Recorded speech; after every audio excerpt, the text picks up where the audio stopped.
With the official business, a couple of things I wanted to mention. For those who weren't out yesterday at Shelburne Fest and the Polar Plunge, great event, huge attendance, I think well more than previous years, Dan. Yeah, we were up just a little over 1,000 in attendance. Okay, and Polar Plunge raised over $27,000 for Special Olympics. So it was a great event. Thanks to everybody, the organizers of Shelburne Fest, and Constable Jeff McLean, who organized the Polar Plunge portion of the day. Secondly, if you didn't notice on your way in, please take some time before you leave, courtesy of our very own counselor, Lindsay Wagner. There's a display out there on Black History Month, and in particular the impact that Black history played in Dufferin County. So Lindsay did a lot of research on her own and put together a display. So again, if you have time to check that out before you go, please do. So with that, we will get going with tonight's agenda. Thanks for coming out. It's always nice to see a few people interested in the budget process. It is fairly important after all, so it's nice to see that people are out for these meetings as well as others. So to kick things off, we have a motion moved by Councillor Hall, seconded by Councillor Donato. Be it resolved that we approve the agenda dated February 19th, 2019 as presented and circulated. All in favor? Carried. Any disclosures of pecuniary interest in this council tonight? Okay. So that brings us to the reason we're here tonight. Public budget presentation from our treasurer. So I'll turn it over to Carey, and you can walk us through the budget, and then we will open it up for questions or comments. Okay. Which one of these do I push again? Go on. Okay. Okay, good evening, Your Worship, members of council, as well as the public and the media that have joined us tonight. Welcome to this evening's overview of the 2019 draft budget. Tonight we will review the four components of the budget: the general operating, general capital, water and sewer operating, water and sewer capital. Keeping in mind that the water and sewer rates fund the water and sewer budgets and are completely self-contained and separate from the tax levy. The 2019 budget process started back in August of 2018 with the deadline for the annual grant submissions. Sorry. September and October were spent with staff collecting data, quotes, and estimates. A municipal election took place in October, which put the budget process on hold in comparison to a non-election year. Department heads met in November for a preliminary review. The newly elected council's swearing-in ceremony took place in December. And finally, a draft budget was presented to council on January the 28th, 2019. A special budget meeting followed on February 4th, with further deliberations taking place on February 11th. And here we are tonight at the public presentation of the budget. With any luck, council will adopt the budget by resolution at the February 25th council meeting and ask staff to bring back a bylaw for the March 11th meeting. The 2020 budget process will begin again in August of 2019, and without it being an election year, the 2020 budget should be adopted by December of this year. And this is just a reminder to us all that budget time is not once a year, but all year long.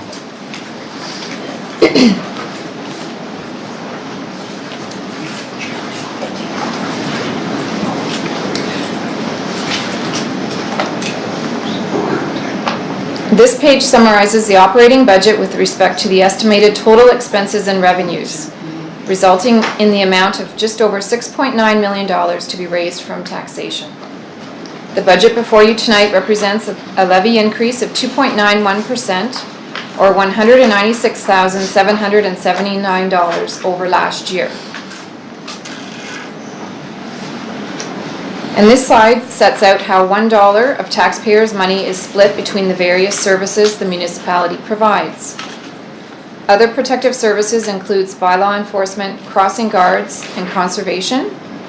Public works includes cemetery, waste management, and storm sewers. Planning and development includes the BIA levy and the EDC budget. Recreation and culture includes heritage, library, local cultural grants, Fiddle Park, and town events.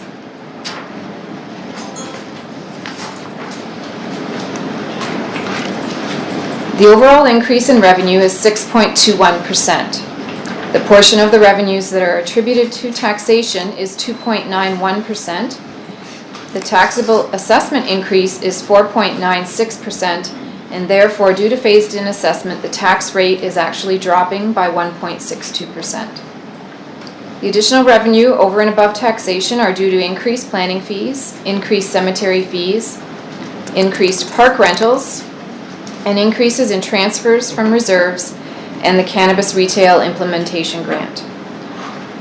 However, the revenue at risk is still $254,825, which is a portion of the OMPF grant, which is 3.66% of the tax levy. And to date, the province has only released 1/4 of the 2018 grant, for which Shelburne, this means $111,075 is all that we could potentially receive. The overall increase in expenses is also 6.21% due to the legislated requirement of producing a balanced budget. The main cost driver in expenditures is the Planning and Development Department, where we will see an increase in staff resources to get us through the next phase of growth. It should be highlighted, however, that these additional costs are offset by an increase in revenues, as noted on the previous slide. The increase in council and committees is partly attributed to the council's strategic planning sessions, which are being partially funded by a transfer from reserves for the unused portion of the 2018 election expenses. There are several factors that affect the preparation of the annual budget. These include tax ratios in addition to growth and phased-in assessment increases. In 2018, assessment and tax rate times tax rate equals the annual taxes levied against a property. 2019 is the third year of a 4-year phase-in. Taxable assessment increased by 4.96%. However, only 0.69 of that was growth related, and no new assessment is expected until very late in 2019. In comparison, the 2018 phased-in assessment was 4.5% growth. Phased-in assessment was 4.5% and growth was 4% for a total taxable assessment increase of 8.5%. So you can see the difference between 2018 and 2019. As stated earlier, the residential tax rate has decreased by 1.62%. Due to changes in provincial legislation, the tax ratio for multi-residential will be lowered again this year for the third consecutive year. And due to the very small increase and decrease in the tax rate, we are able to collect an additional $196,779 in taxation, or an additional 2.91%. Keeping in mind that inflation at year-end was 2.2. An average home assessed of $313,774 will see an annual increase of 1.58%, or $35.12 annually, which also calculates to $2.93 monthly. These figures are the municipal portion only and do not include the County of Dufferin or the Board of Education. This slide depicts a visual of the change that an average assessed home of $313,774 would see. Assessment varies due to the compilation of age throughout the town.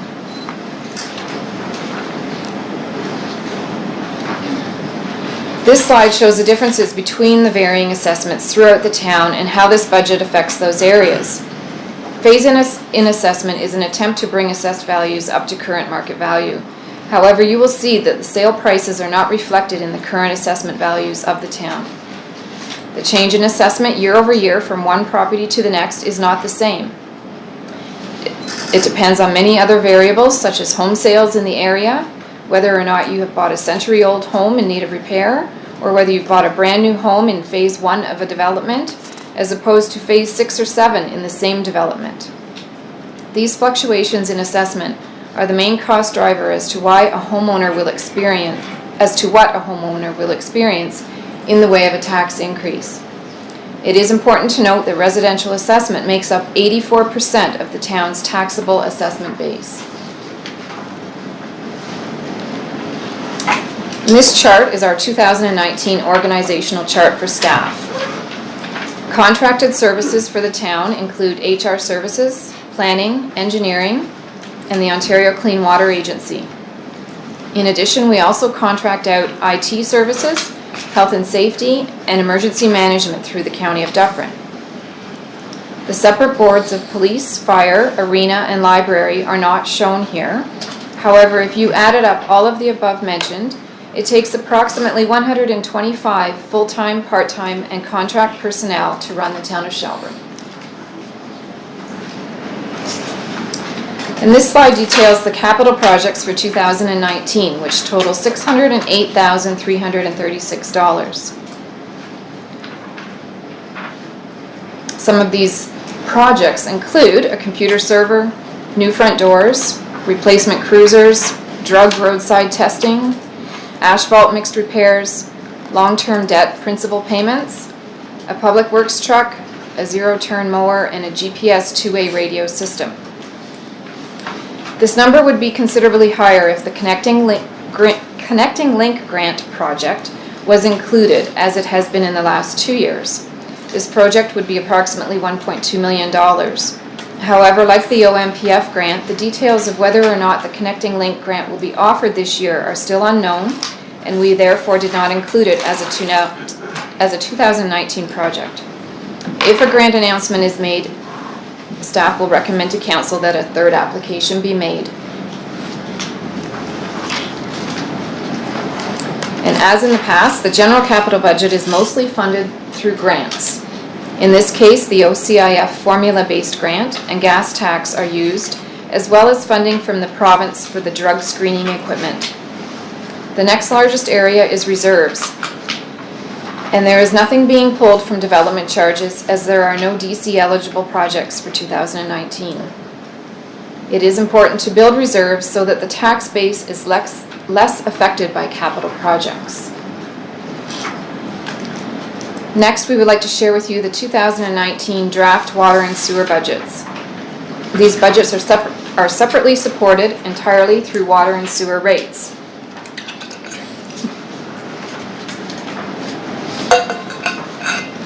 As with the general budget, the water and sewer budgets also have an operating and capital component to it. The next 4 slides give a high-level overview of both water and sewer operating revenues and expenses.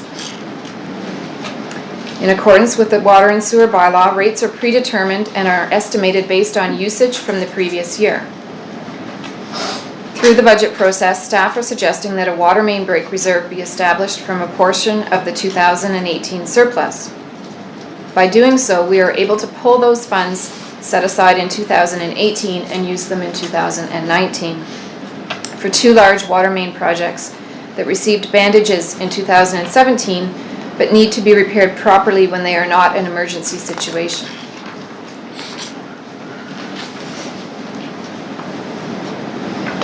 There's nothing really very exciting in the water operating budget. Increases are mostly attributed to inflation and increased services. For example, the Well 7-8 contract with Aqua, along with transfers to capital projects. Transfers to reserves is down due to not transferring for a water truck purchase in 2019 as we did in 2018. And debt repayment for water amounts to 6% of the operating budget. Similar to water, and in accordance with the water and sewer bylaw, sewer rates are predetermined and estimated based on water usage from the previous year. Sewer expenditures The sewage lagoon cleanout, which took place over the period of 2017 and 2018, is completed, except for some hydro seeding to be done this spring. The total cost of that project was just over $584,000. Seeing this project completed means that we can increase the transfers for reserves significantly in 2019 for future capital projects as determined when the environmental assessment is complete. As with water, the sewer debt repayments amount to 7% of the total expenses for the year. The 2019 water and sewer capital projects amount to a total of just over $2.4 million, actually almost $2.5 million. These expenses include long-term debt payments for both water and sewer, SCADA, which is the software used to ensure that all of the operating systems communicate properly with each other, and is short for Supervisory Control and Data Acquisition. We also have sewer linings and pump rebuilds. We are replacing the water truck, and we have the rehabilitation of Well 3 for arsenic. The Well 3 project is not dependent on receiving the OCIF top-up funding. It is mandatory, and if we are to continue to meet health regulations, long-term debt will be required to fund this project, and a draw on reserves and tax rates will be applied in order to bring borrowing costs down.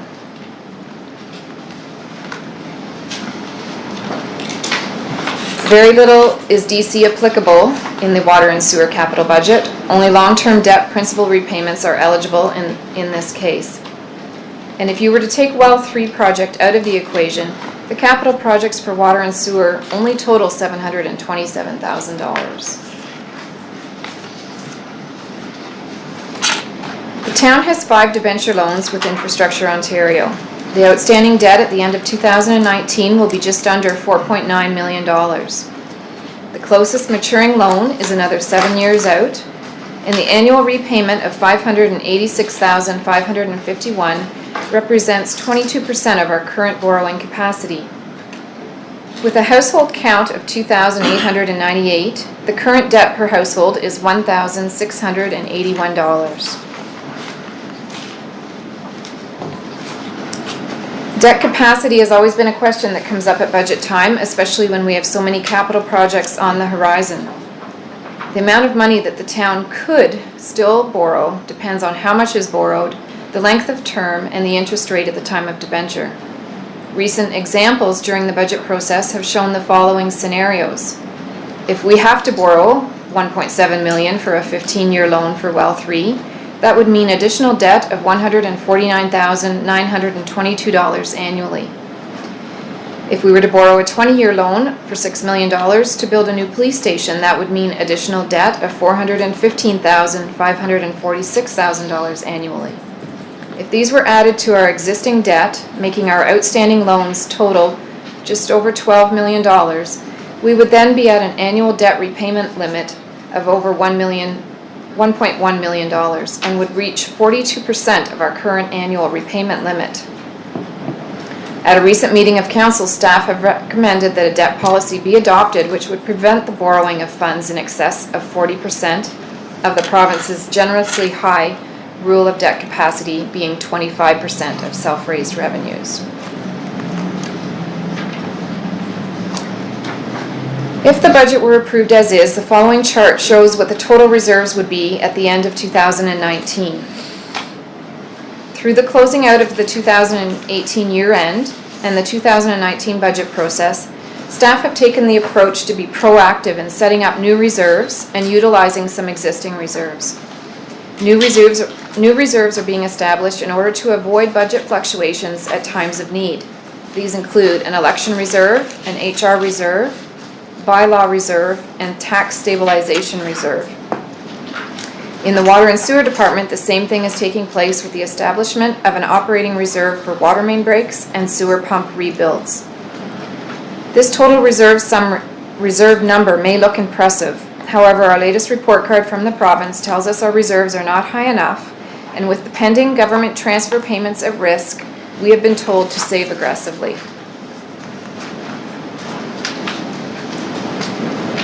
Future project considerations. We have talked about these for a lot over the past 3 to 4 years.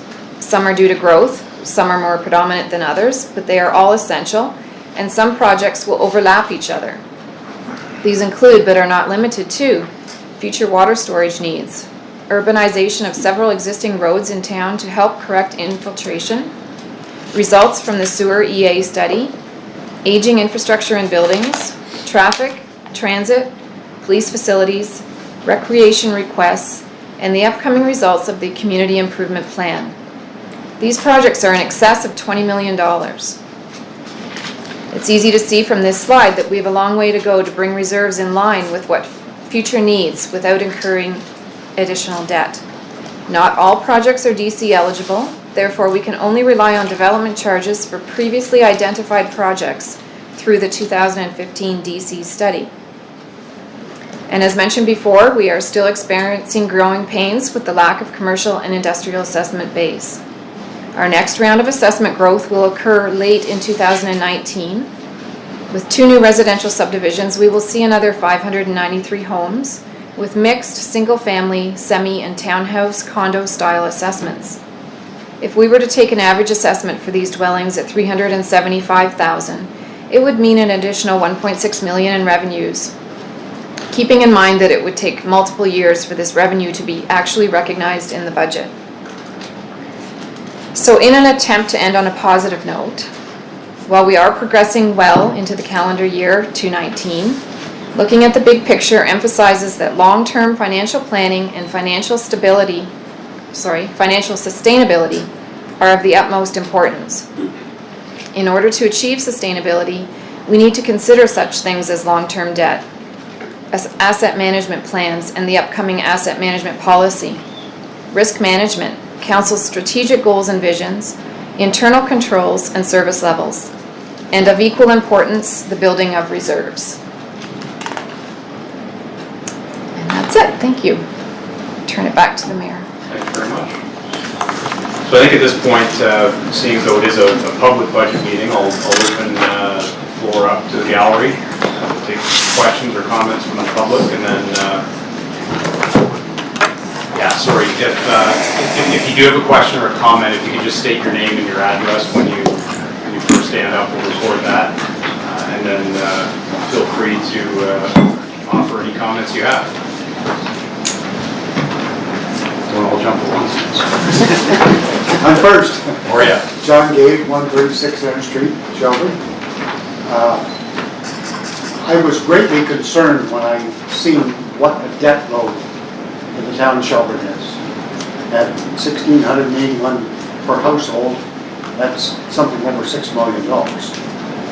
And when I see that there's $20 million worth of on the wish list, I'm thinking, where's that going to come from? Are my grandkids going to be paying for this? I'm not finding any fault with this council, because I know that you guys didn't accumulate this debt, but I think it's fallen on your shoulders to do something responsible with it. Thanks for the comment, and I mean, certainly your discomfort is shared, I think, amongst all of us around this table. So the $20 million, just to be clear, I think is more than just simply a wish list too. A lot of the projects that are listed on there are not sort of discretionary type things. These are critical pieces of our infrastructure that will have to be addressed. So the ultimate question is how are we going to pay for it all? That's why I think at the advice of staff we are aggressively looking at building reserves. Not all of it is going to be able to be funded through borrowed money, as you've seen. I mean, we face some real critical limits when it comes to our borrowing capacity. So, at the end of the day, there really is only one other way to pay for that, and that is from the tax base.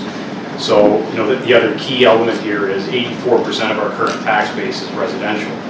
So, in looking at this issue holistically, there's a few things we have to do. We have to continue to save, beef up our reserves. We have to try to diversify our growth so that 84% burden is not falling on residential taxpayers alone. We need to spread that out amongst commercial and industrial. And also, I think we have to take a real serious look at what our strategic priorities are, both in terms of projects, but also in terms of how we're allocating those funds each year. And this council just finished a couple of days of strategic planning, and there is going to be a report coming out to the public fairly soon for comment. But I think one of the things that you'll see on there is a long-term financial plan. Shelburne has never had a strategic plan, as far as I know, in the past, nor has there been any sort of entrenched long-term financial plan. So, there's always a few years of forecasting looked at, but I think we need to do a little bit more than that. Let's go 10 or 15 years out and try to tackle this so that we're not sitting here year after year, trying to count pennies, figuring out how we're going to pay for a $20 million list of projects. So those are my thoughts. Carey, do you want to add anything, or any other member of council? I agree, and with everything you said. We are really banking on that commercial and industrial assessment when it comes to help ease the burden for the residential taxpayers. And whether that's another 4 years out or 5 years out, that will help. With the provincial government that we now have, do you see that as realistically coming in? I think once our population gets to the 10,000, 12,000, that you will see commercial and retail come to town. It's basically almost already started. If you're looking at the east end of town there, you will see that they have started putting the infill and are getting ready to put the required sewers and water pipes, and they're hopefully in the fall looking at realigning the road so that they, with MTO approval, to be able to get the entrances into their commercial. We were told by the developers that commercial is the first on their list of to-do, so that is happening. But 10,000 is the magic number where you'll see people develop an interest to come into town. And I think part of our strategic plan is also to look at more aggressively bringing more industry into the town as well, not just commercial. So it's not just a case of revenue, but it's also jobs, and for our youth and our people in the town to be able to work and live within the town rather than just always commuting out of the town. The other thing that I think is important to keep in mind, this draft budget that we're looking at tonight, includes an increase of 2.91%, which is, reasonably modest, slightly over the rate of inflation. But I think, by having those sorts of modest increases every year, that allows us to operate at a responsible level. I think in years past, there's maybe been a bit too much reliance on what I'll call credit card funding. So the 0% budget sounds very attractive, and it certainly looks nice in the newspapers. But personally, I don't think that's a very responsible way to carry out municipal budgeting. At the last meeting, I indicated that if the municipal budget is not keeping pace with the rate of inflation, then we're falling behind. At that point, we're not able to maintain what it is we have, let alone build anything new. So I think if, moving forward, if we're able to look at modest increases each year, as opposed to, throwing everything on the credit card and then hoping that, at some point in the distant future, as you reference your grandkids, it'll take care of itself. We can't do it that way anymore. So I think, as I mentioned earlier, it's going to take a bit of a longer view, and let's try to really be reasonable and responsible with this. And if that means, an increase each year of a few percent, then so be it. Better that, I think, than borrowing everything and facing a 10 or 15% increase in 1 year down the road. My name is Becky Pena. I live on at 408 Renton Crescent. He's mine too here, so it's a comment from both of us. I want to say a couple things. First, I'm very happy to see the aggressiveness of the reserves coming along, and I hope we continue with that. I also want to know, so a couple of our big budget things the water, dealing with the arsenic, as well as updating the police station, have to do with provincial changes to legislation, right? So I want to know the conversation that's happening at Queen's Park as well as what other towns have been conversing upon to keep up with these changes, because the stress here is obviously we're not the only town feeling that. So I want to know if there's been conversation between you guys and other towns and the creativity that could come to raising funds aside from just farming. In terms of the well, Jim, do you want to touch base sort of on the change in legislation that basically made our arsenic levels No, I'm very non-compliant? familiar, I'm very familiar, and we have to do it. Yeah. But I was hopeful that there were other conversations going on with other small municipalities that have this challenge. In terms of sharing ideas to see how they're dealing with it? Yeah. Well, correct me if I'm wrong, Jim, but I think the few municipalities that were sort of caught up in a similar situation, you know, are kind of faced with the same choice, which really isn't a choice. It has to be addressed, and there's a couple of options. We either borrow the money, we add it to the tax base, or we apply for a grant, which we've done, and hope, like heck, that the provincial government comes through, because it was a change in their regulation that actually triggered the need to spend this money. And through your worship, the town of Shelburne was in a test model through the Walking Clean Water Center, so we're kind of the poster children for the arsenic reduction. So we're more or less the ones that technology is based on currently. So have other towns been able to fundraise or find other sources of granting? And at Queen's Park, are they aware that small towns have, I guess I'm asking, how much are we talking with other people, and is there really no other option but to borrow? Is that really it? Sure. So there's a fund, it's called the Ontario Communities Infrastructure Fund. It's called OCIF, which we've referenced many times during these presentations. It's an allocation that's given to a municipality, not based on you applying for it to defend your need. You are allocated this money, and when the project comes up to which you're eligible for that funding to be triggered, you apply. So our eligibility, there was a number of staff reports that addressed how we're going to have a solution for the arsenic, which is, as we've all said again, this is not negotiable. So we've applied for the eligibility, the amount of money that we're supposed to be granted. What's happened though with this latest provincial government is they've made some changes with respect to how they're going to allocate money. We would have expected to have this information regarding the status of this grant in early January. So we're still waiting.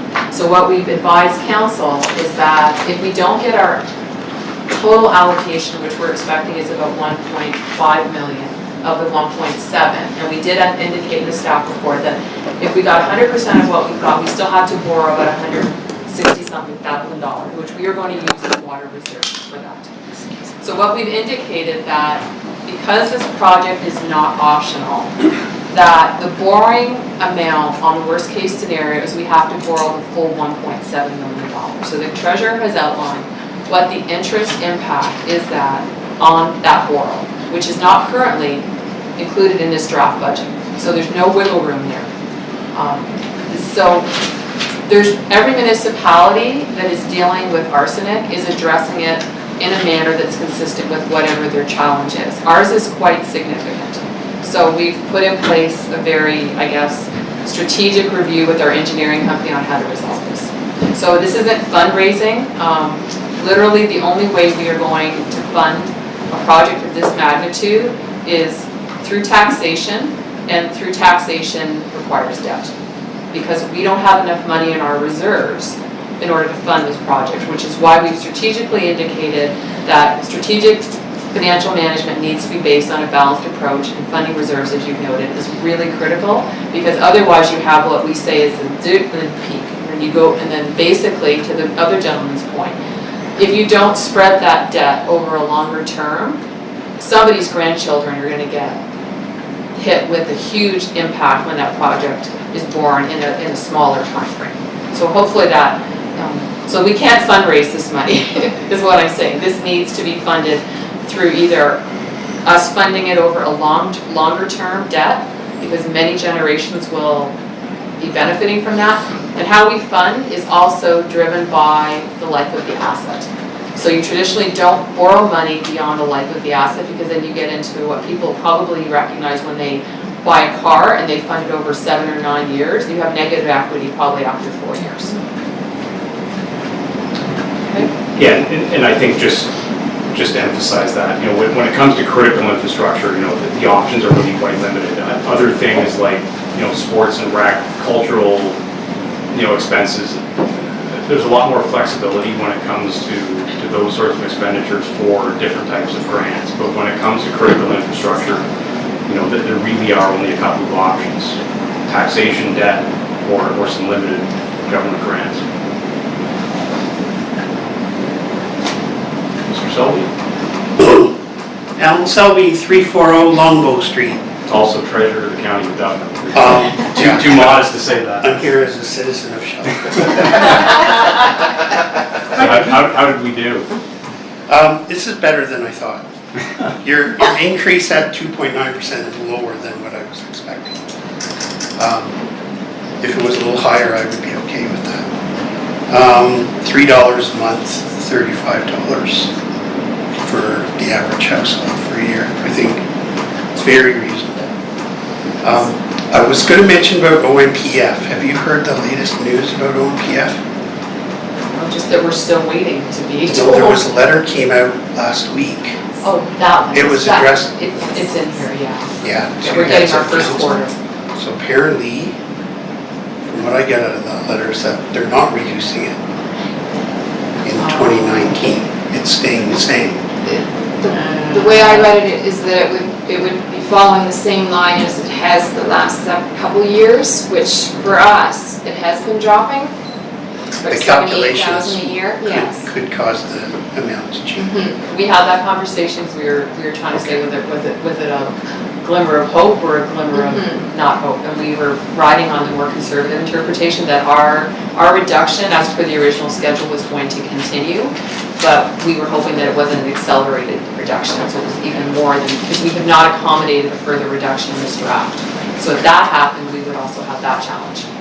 So I have lowered it by 78,600 or something, Yes, that's right. which is what, With the projection. Did you also take for that, you know, for next year, don't count your No, savings yet? I've looked a lot at your 2020, 21, and 22 numbers as well, and I see that you're consistently dropping that OMPF. And of course, what's in that letter doesn't talk about any year beyond 2019, Yeah. so I think that's interesting. But I was just going to say, if you hadn't already allowed for that, and you wanted to amend your budget and raise your OMPF revenue a bit, I think if you did that, you should just I would recommend you just put in a transfer to reserves expense to equal that, so you don't change your bottom line. Your 2.91. yeah. I'm not looking for that to be any lower than it is. I think it's already No. lower than what I thought, so that's good. And looking ahead to those next 3 years' numbers, I see that your police contract runs out this year. It does. So I looked at those numbers for the next 3 years. I know they're just ballpark estimates. And your tax levy amounts for the next 3 years. So I think this council has 4 tough budget years. Well, 1 down, 3 to go, but none of the next 3 are going to be easy for you either. And you outlined other reasons for it from the capital side and the borrowing side. So capital budget is smaller than I thought, so you're not repaving any streets this year? Yes. Because it was only 600,000. Presentation. The other question I had related to the capital was the difference between the budgeted capital for 2018 and the actual capital for 2018 was So much that's lower. Was there a project you That didn't was do? because we did not get the Connecting Link grant. Okay. Yeah. So, yes, asphalt mixed repairs, 222,674. Okay. Yeah. I would be pleased if you were doing some road resurfacing Yeah, every we year. kept that in. That's a major thing at the county, and we've actually stepped it up the last few years. The number of kilometers of roads that we do every year, we've been adding to that. each year, so it makes everything obviously worse if you have 1 year where you don't do any roads, then you're just farther behind the 8 ball. We use our formula OCIF funding for that. Yeah. So it's whatever that amount is, offsets that That's cost. good. Yeah. Okay. Anyways, I just want to say overall, really good job and better than I was expecting. And as the mayor knows, the county increase is also relatively small. So, And your tax rate went down? yeah, our tax rate's going down to 60 or, I think. But, yeah, our increases is just under 2%. Yours is just a little under 3, so it's gonna average out to, you know, the town share is bigger than the county share in Shelburne, but it's gonna average to somewhere between 2.5 and 3. So I think that's probably as much as most people in the town would have expected. So just want to say, good job.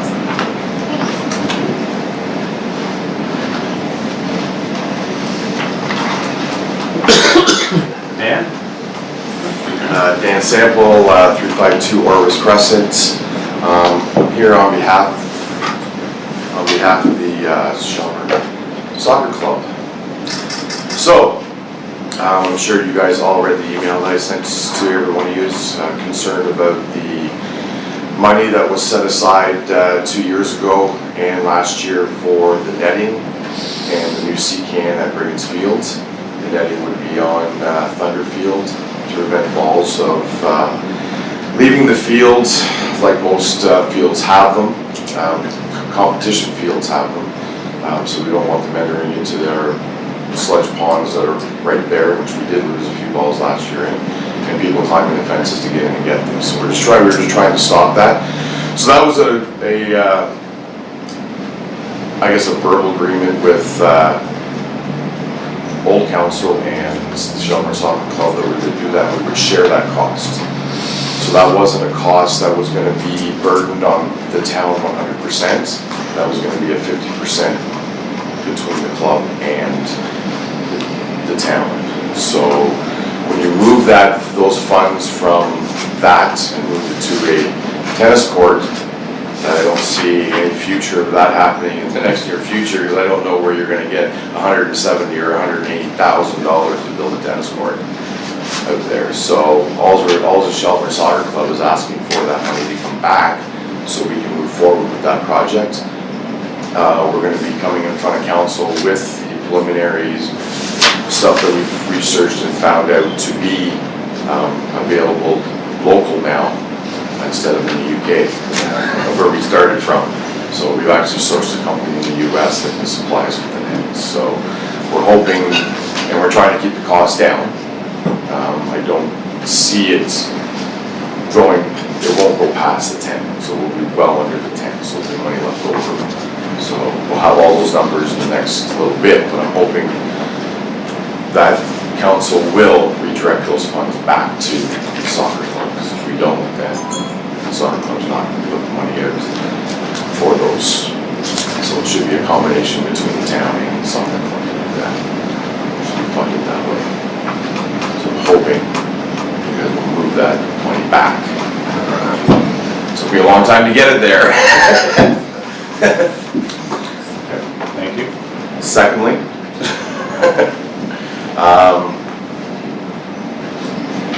there was a request put in from the Legion last year to clean up the corner of William and First.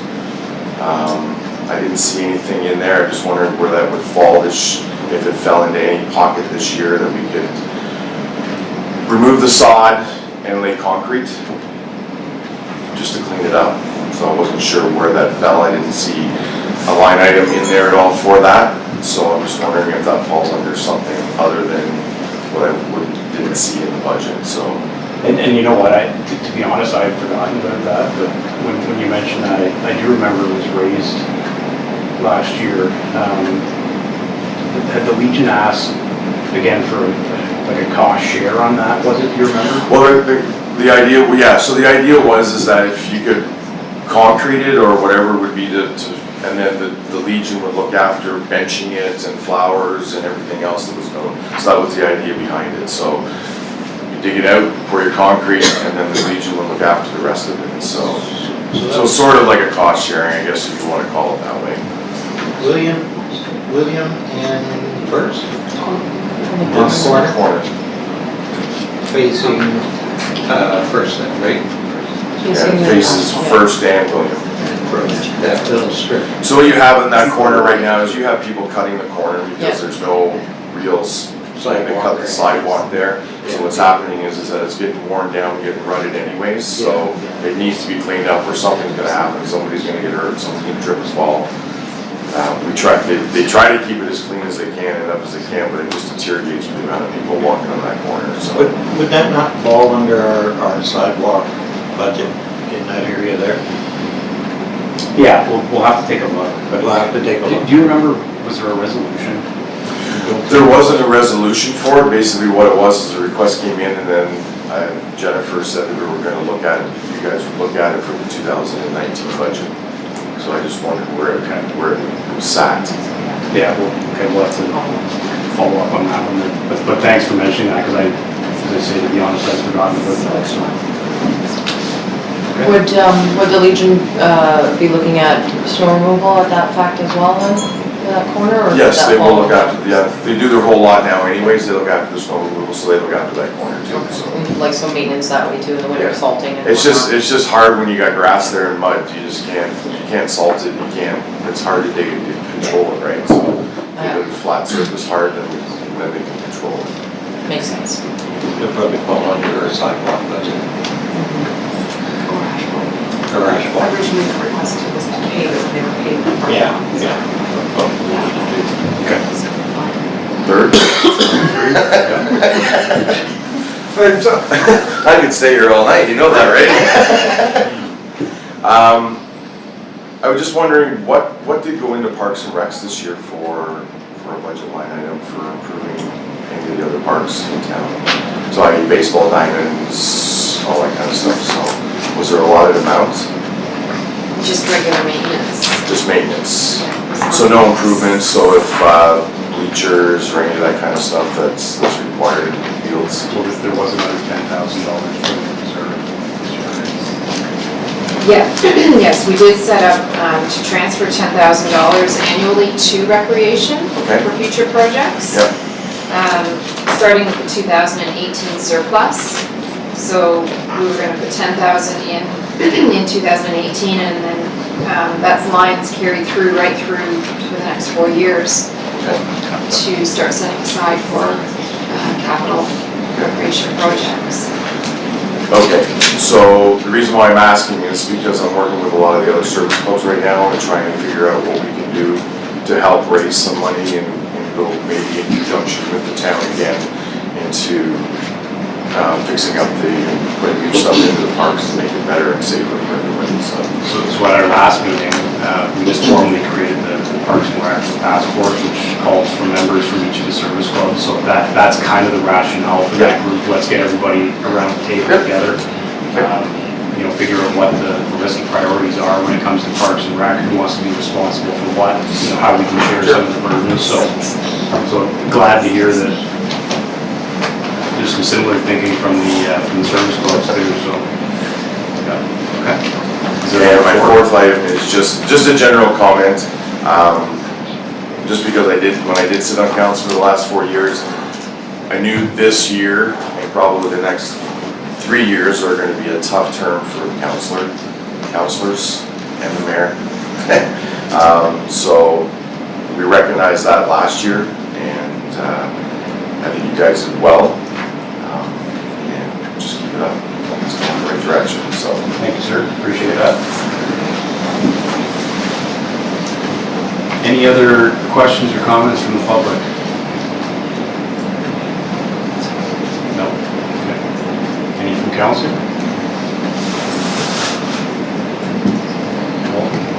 Just, Jim, I know you asked about a mini excavator in 2024 up around the cemetery. It's in the budget. Is the thought process maybe, rather than just a mini excavator, getting a tractor with a backhoe on the back of it and a snow blower, so it becomes more of a multi-use rather than a single-use item? Is that something that can be considered? You know, so the equipment has more uses than just digging and that's the only thing it can do. It can maybe even be used for blowing out sidewalks, because you get a year where the banks start getting high. I know the tracklesses do a great job of doing it through, but sometimes even I think we only have the one blower on the one trackless that, you know, something that maybe can also be utilized for blowing snow. Has that ever been through a thought process along that line, of utilizing it more than one, you know, equipment that can utilize in more than one way? Through your worship, we hadn't considered it with the mini excavator. The purchase that we did make in the beginning of 2018, the Kubota tractor, we did get it with more multi-purpose options. So it did come with a sweeper for the sidewalks as well as a blower. So we have used that in conjunction with the trackless with the blower on it when it does come to those situations. We hadn't considered it with the mini excavator just because if we were going to use it at the cemetery, it does less damage to the grounds up there and it's less rehabilitation work afterwards.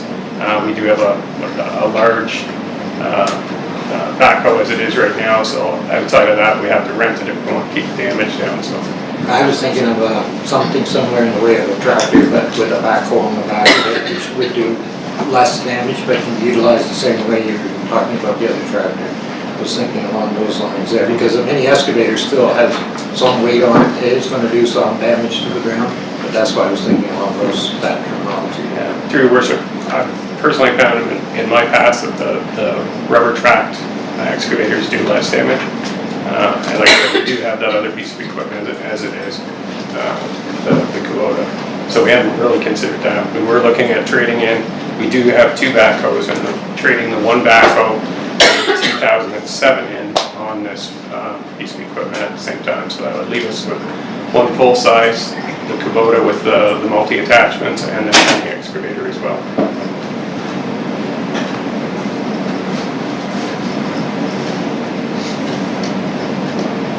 Still think we can utilize it. Anything else from council? Last chance for comments from the public. No. Dan, you're number 5. I might as well just keep going. I think there was a line item, sorry, Dan Sample, 352 over Expresses. There was some discussion at the last council meeting about I think it was the $9,000 towards the information magazine that's being kind of out there. I know it was directed to staff to come back with some different figures or anything on that. Is there an update on that? Because I do have some, not that I have information about it, because I was asking questions out in the public and out in the streets where I live. They're confused on what that's all about too, so no one's really sure. So I'm not sure if that needs to be an item that should be brought forward into an item of this year's budget, or can we move to next year until we get better understanding what it's going to be used for. Certainly. CAOA provides some clarity on that. So the project is called Face of Shelburne, and we were asked at the last meeting to provide some more information on what that $9,000 was comprised of, particularly what the print component of this is. So about either 1,000 copies or 500 copies are projected to be created. There'll be a hard copy. It'll be like about this size. It'll have information on all services in Shelburne. There'll be no advertising that's paid. And it will be a resource that we hope that members of the community that predominantly are new would receive when they come into the town office, predominantly to get either the green bin or the recycle bin. This is something that many other communities have. A lot of times they rely on third parties like a welcome wagon. And what happens in those particular cases is you have to pay to advertise. So We went through the budget, and the cost to print about 1,000 is $2,900, and the cost to print 500 is about $2,200. This is just one quote.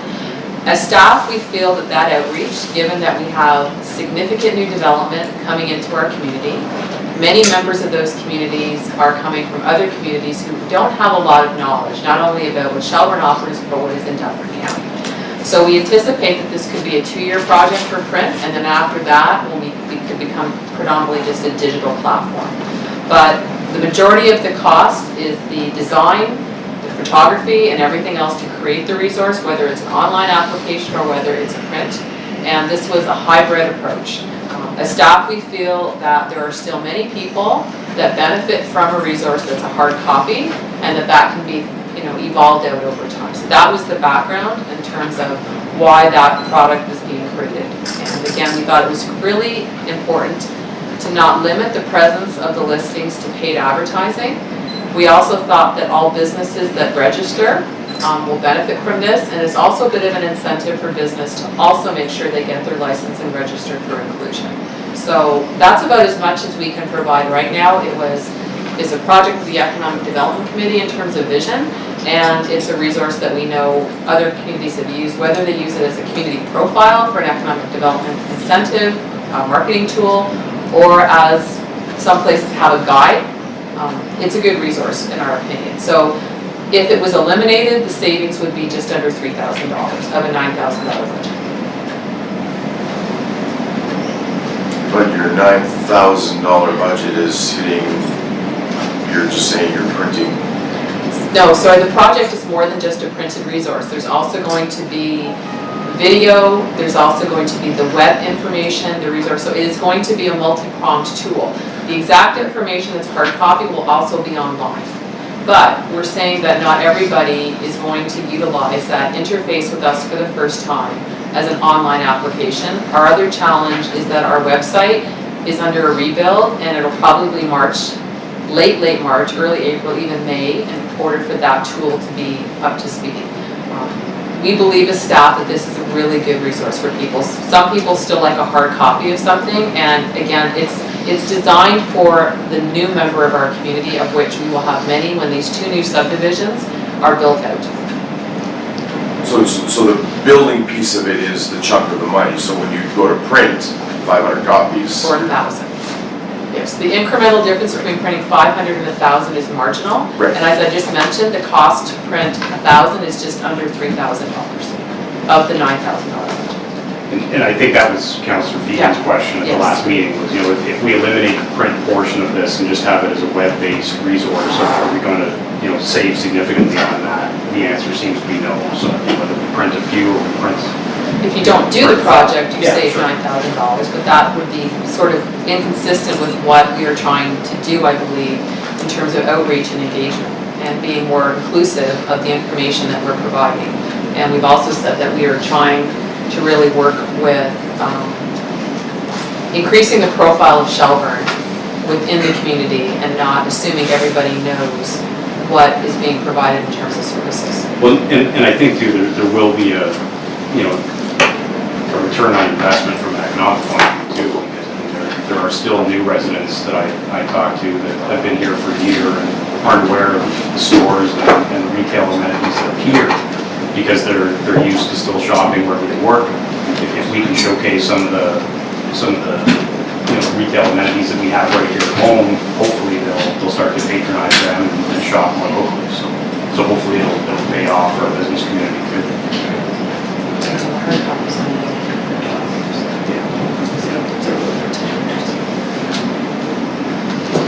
All right. That's it. Okay. Well, there's a couple of options. So as the treasurer had indicated at the beginning of her presentation, the original schedule had indicated that at our next council meeting on February 25th, council would pass a resolution approving the 2019 budget. So we can do that. We can sort of think about some of the comments we heard tonight. Or if council is ready to vote on the budget tonight, we can entertain a motion to approve it as is. Walter? I think we can approve it as is. I think the only thing that we've heard tonight was from Dan regarding the shifting the money from one pocket to another pocket, but the budget itself still stays the same. So I think we're approving the 2.91 percentage as the budget, and I don't think there's anyone on the council that wants to do anything different than that, so I think we can approve it tonight. And, you know, where money gets shifted to, that can be done anytime.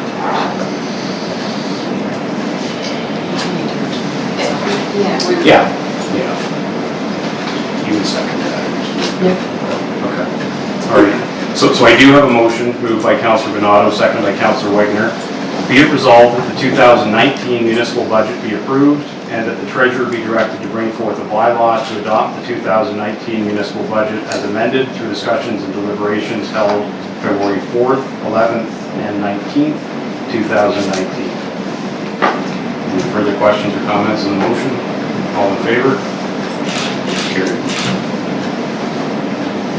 Thank you.